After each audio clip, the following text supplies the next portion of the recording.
Warren, j'ai appris que le soleil va mourir dans 2 jours. Dans 2 jours? Quoi? Mais c'est horrible!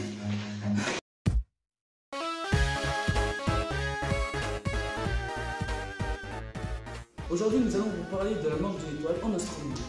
Alors, Warren, comment penses-tu que l'étoile peut évoluer? Je pense que le Soleil explose en hypernova. L'hypernova est une explosion qui libérerait l'énergie de plus de 100 supernovas, soit environ 10 puissance 46 joules. Il s'agirait des explosions les plus puissantes de notre univers depuis le Big Bang, depuis la fin des années 1990.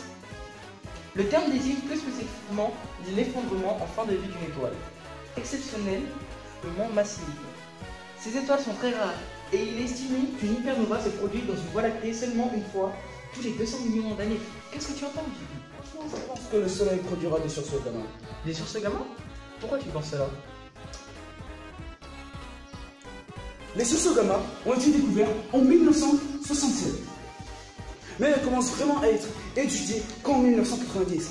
Un sursaut gamma est en astronomie une bouffée de protons gamma qui apparaît de manière aléatoire dans le ciel.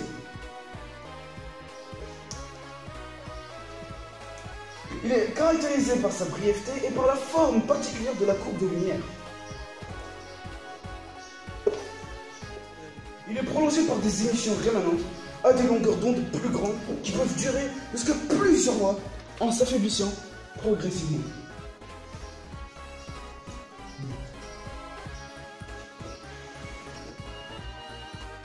Je ne suis pas d'accord, je pense plutôt qu'il deviendra une étoile à neutrons. Peux-tu être un peu plus précis? Ce que je veux dire, c'est que une étoile à neutrons est un astre principalement composé de neutrons, maintenus ensemble par les forces de gravitation. Cet effondrement s'accompagne d'une explosion des couches externes de l'étoile qui sont complètement disloquées et rendues au milieu interstellaire, phénomène appelé supernova à leur naissance. Et les étoiles à neutrons sont dotées d'une vitesse de rotation très élevée de plusieurs dizaines de tours par seconde. Elles possèdent également un champ magnétique très intense allant jusqu'à 1011 Tesla. Je ne suis clairement pas d'accord avec toi. Je pense plutôt que le soleil se transformera en un trou noir. Noir? Peux-tu m'en dire un peu plus sur ce fameux trou noir? Bien sûr. En astronomie, un trou noir est un objet céleste qui est si compact que l'intensité de son champ gravitationnel empêche toute forme de matière ou de rayonnement de s'en échapper. Alors un trou noir ressemble à ceci. Bien sûr, il est noir. Sauf que quand il aspire toutes les choses qui sont autour. Tu vois? Il fait...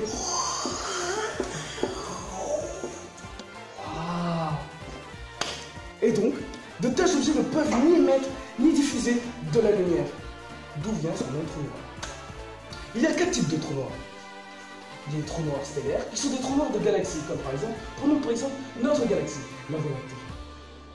Et bien c'est des trous noirs qui sont combinés. Ou bien le trou noir supermassif, qui est un géant trou noir. Un géant. Mais personne ne sait s'il existe ou pas. Enfin, on sait qu'il existe. Mais on ne l'a jamais vu. Alors, il y a aussi le trou noir intermédiaire. Un trou noir, comme l'autre. Et le trou noir primordial, qui est aussi un trou noir. Wow. Alors, les gars, déjà de 1, vous débattez sur un sujet qui est déjà clos. Le Soleil va mourir dans 5,4 milliards d'années. Et d'aucune de ces manières, peut-être une supernova, mais on ne sait trop rien. Donc vous arrêtez, Facebook, c'est pas la réalité. Mais